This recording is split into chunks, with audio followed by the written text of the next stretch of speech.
Contradiction is something natural for someone like me. Most teachers will define a concept for a student and then expect the student to adjust to the teacher's definition. They'll say, "This is God. This is what I mean when I say God," and the student is expected to follow. I do not define words or concepts for people. I adjust to their definitions. And so when I say God, it may mean so many different things. That is okay. The real objective is to break definitions. I'm taking you on a journey. And on this journey, those definitions will change. You will change. Your perspective will change. And so definitions and concepts will change. The words will not change. So it will sound contradictory. On one day I will say, everything is God and there is nothing that is not God. And at another point in the journey, I will say, God does not exist. Remember, the words I say are not important. Rather, they are just devices to produce transformation. It is the transformation where my words are true. It is the transformation that is non-contradictory. The transformation is the point, not the words. And so my teaching really is no teaching. It is utter nothingness. It is just a device for transformation. It is this transformation that gives you the truth, not my words. Contradiction is natural here, not because truth is contradictory, but because the mind is.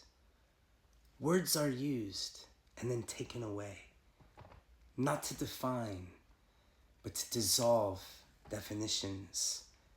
I may begin with your understanding, but only to lead you beyond it.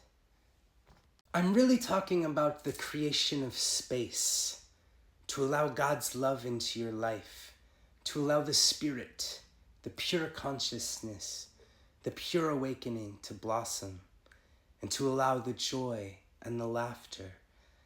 Really, I am just talking about the creation of space. In this space, the truth will find you. In this space, the love, the laughter will become you.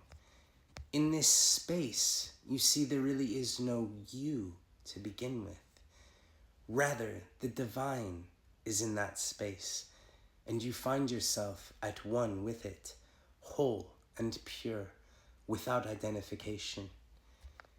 Music comes on, and you find yourself dancing, being at one with the dance. You are no more dancing, you are being danced. In this space arises the joy and the laughter, and you are one with it, no separate self. In this space is the dissolution of the ego. Where the ego is, this space is not possible. The ego will fill the space. But in the space beyond ego, beyond mind, this is the space that must be created. This is the space where you will find your eternal joy. It is the kingdom within you that must be created, and it is that which I seek to create. So at one moment it may be said, everything is God, and at another, God does not exist. Both are devices, neither is the truth. What matters is not the words, but what happens within you. When the shift occurs, contradiction disappears, not in language, but in your seeing. Then it is clear, nothing was ever taught. Nothing was ever given. Only something false quietly fell away.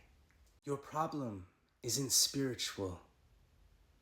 It's attention. You don't see clearly because you don't look directly. Nothing is happening to you. There is no you for it to happen to. Just this.